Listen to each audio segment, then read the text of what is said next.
ఇదేనా journalism? TDP కార్యకర్త భార్య దుస్తుల చించివేత అని కనీస జ్ఞానం పరిజ్ఞానం, ఒక పరిశోధన నిజంగా జరిగిందా లేదా తెలుసుకోవాల్సినటువంటి అవసరం లేదా? ఒక పత్రిక నడిపేటప్పుడు లోకల్ విలేకరికైనా తెలియదా ఆ విషయం? సార్ ఒక ఎట్లా రాస్తారు ఈ విధంగా? ఒక బీసీ ఎమ్మెల్యేని వాళ్ళు ఏ విధంగా అవమానకరంగా రాసి ఒక వీరంగం అని పెట్టడము, అది చూడండి.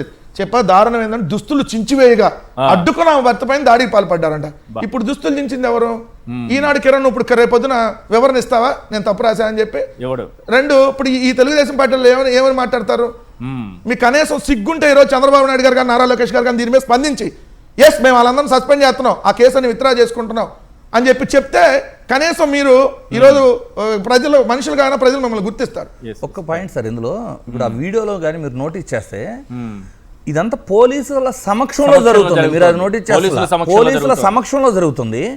ఇప్పుడు జనరల్ గా పోలీసు సమక్షంలో జరగల, ఒక రెండు వర్గాలు కొట్టుకుని ఏదో ఒకటి జరిగింది సార్. ఒక వర్గం వెళ్ళి ఇలా మహిళలు వెళ్ళి ఆరోపణ చేసి ఇలా జరిగింది అంటే డెఫినెట్లీ పోలీసు కూడా ముందు ఎఫ్ఐఆర్ రాసుకొని ఆ మహిళకి ఆ తర్వాత విచారణ చేసి ఏది నిజం జరిగింది అది తేల్చాల్సిన అవసరం ఉంటుంది.